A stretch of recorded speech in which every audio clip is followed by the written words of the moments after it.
নমস্কার, inside the কিচেনের আরেকটি নতুন পর্বে আপনাদের সবাইকে স্বাগত জানাই।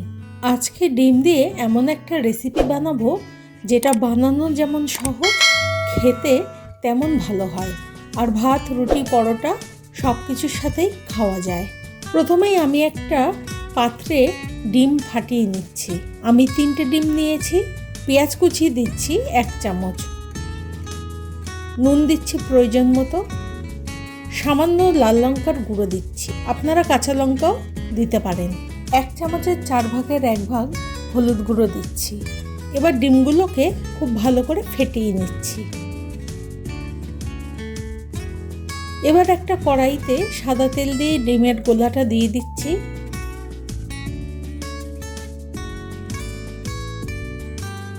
কিছুক্ষণ অপেক্ষা করে নিয়ে ডিমটাকে উল্টে দিয়ে একটা খুন্তির সাহায্যে ডিম ভাজাটাকে টুকরো টুকরো করছি।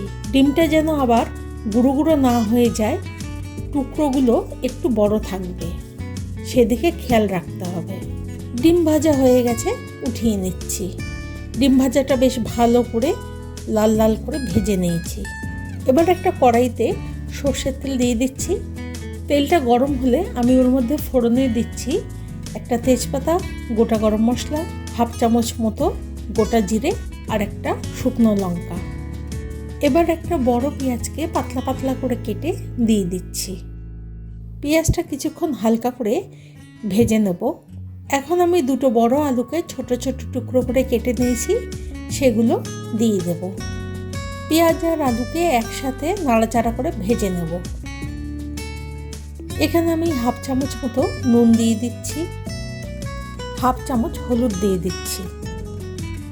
এখন আলু আর পেঁয়াজটাকে ভালো করে ভেজে নেব।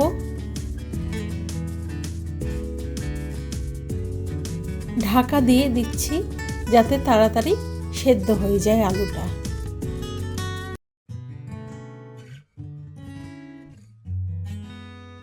আলু আর পেঁয়াজটা ভালো করে ভাজা হয়ে গেলে এখন আদা রসুন বাটা দিয়ে দিচ্ছি 1 চামচ মতো।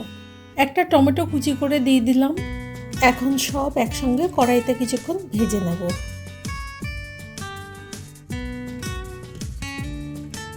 জিরে গুঁড়ো দিচ্ছি 1 চামচ, ধনে গুঁড়ো 1 চামচ, লঙ্কা গুঁড়ো দিলাম 1/2 চামচ। মশলাগুলো দিয়ে আলুটাকে বেশ ভালো করে কষিয়ে নেব।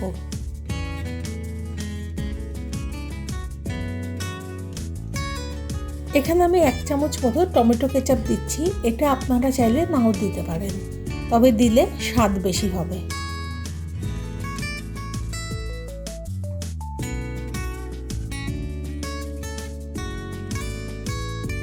বেশ কিছুক্ষণ ধরে আলুটাকে ভালো করে কষিয়ে নিয়ে আমি জল দিয়ে দিচ্ছি প্রয়োজন মতো। জল দেওয়ার পরে আমি 1 চামচ নুন দিয়ে দিচ্ছি। নুন আর ঝালটা আপনারা আপনাদের প্রয়োজন মতো দেবেন। এখন কিছু ক্যাপসিকাম আর পেঁয়াজ ওপর থেকে ছড়িয়ে দিলাম। এগুলো আমি রান্না করার সময় দিইনি যাতে এগুলো ক্রাঞ্চি থাকে। এখন ভেজে রাখা ডিমের টুকরোগুলোকে দিয়ে দিলাম। ডিমগুলোকে ঝোলের সাথে খুব ভালো করে মিশিয়ে নিয়ে আমি ঢাকা দিয়ে 6 থেকে 7 মিনিটের জন্য ফুটতে দেব।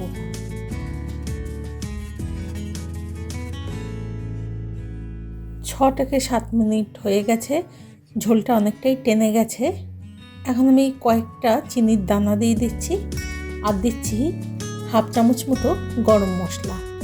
দেখুন ঝোলটাকে আমি প্রায় অনেকটাই টানিয়ে ফেলেছি। এটা বেশ মাখা মাখা হবে। 1 চামচ বাটার দিয়ে দিলাম।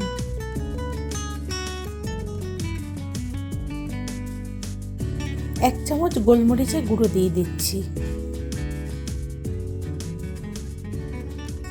তৈরি হয়ে গেছে দুর্দান্ত স্বাদের ডিম আলুর তরকারি। রেসিপিটা কেমন লাগলো অবশ্যই জানাবেন, আর ভালো লাগলে একটা লাইক আর কমেন্টস করে দেবেন।